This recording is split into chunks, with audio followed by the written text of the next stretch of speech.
everyone, as you know, Google recently launched their new lineup of devices, which includes the new Google Pixel 2, Pixel 2 XL, a new laptop called Pixelbook, an updated VR headset called Daydream View, new AirPod-like earbuds called Pixel Buds, a new Google Home Mini and Max, new Bluetooth speakers, and a new camera module called the Google Clips. Not sure what that's all about, but so for this video, we shall be taking a look at some of these new devices and find out what the fuss is all about. Let's start with the Pixel 2 and XL2. So before these new Pixel phones launched, there was a lot of rumor concerning the design, the camera, and whether or not it will feature the headphone jack. But most importantly, it had to live up to the expectations of the millions of people who have used their first Pixels and are looking forward to the next big thing from Google. Like always, there have been leaks regarding the screen size, the phone's rear design, but no one was really sure about them. So, when Sundar Pichai lifted the covers of the phone recently, the reaction was pretty overwhelming. I say pretty because, well, it wasn't the best design we had seen, but it was different and, well, it was Google. The phones don't share a lot in common with the last year's Pixels in terms of design, but looking from afar, it's still recognized as a Pixel. So that's that. So coming to the specs, we have a quad-core Snapdragon 835, 4 gigs of RAM, Adreno 540 GPU, a newer 12 megapixel dual pixel camera which shoots at 2160p at 30 fps. It also features face detection, laser autofocus, and a dual LED flash. Basics.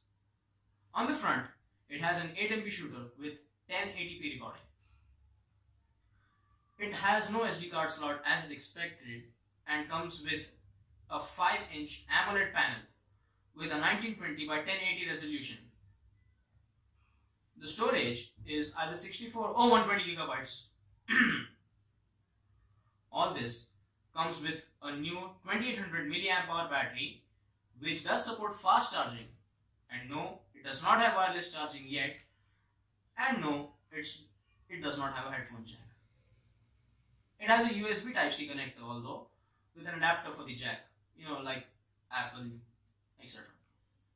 The Pixel 2 XL shares a lot of these specs, but the ones that stand out are the 6-inch screen, which, by the way, is now bezel-less, much like the essential phone of the new Galaxies.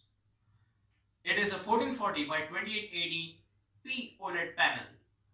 Not sure what that means, but it has a 76% screen to body ratio, which is impressive considering that the older Pixel had somewhere around 60%.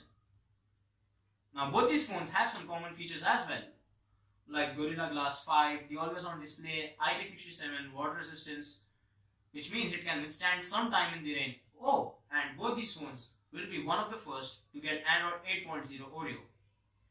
And now the burning question, how much will it cost?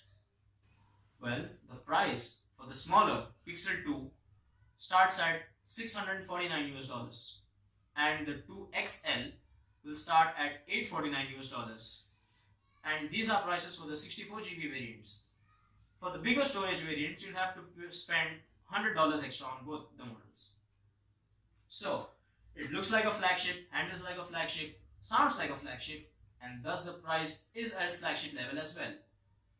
Do you think this price is justified for a couple new goodies? Because right now, you can get the first Pixel at a pretty good discount. It's nearly like $600. Now, at $600, there's another phone worth looking at.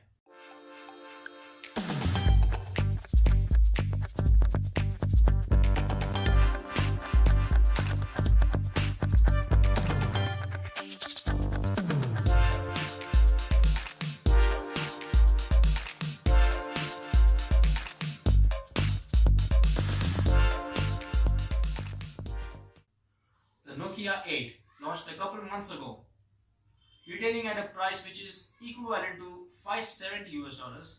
It has a spec sheet almost identical to the new Pixels. Octa-core Snapdragon 835 processor, 4GB of RAM, that's a choice, as you can also get the 6GB variant. A bit expensive, but that's a choice. The rear camera setup features two sensors, 13 megapixel sensors with one monochrome and one color sensor, and that can record videos at 4K resolution. So that's good. And it also features an IR rangefinder with face detection autofocus. The display is a 5.3-inch IPS Quad HD panel, slightly bigger than the Pixel, and it has a resolution of 2560 by 1440. Good enough, I'd say. The phone is not water resistant, although it comes with a IP54 rating, which means that it is only safe in small splashes of water, say like, at home, but not in heavy rain or something.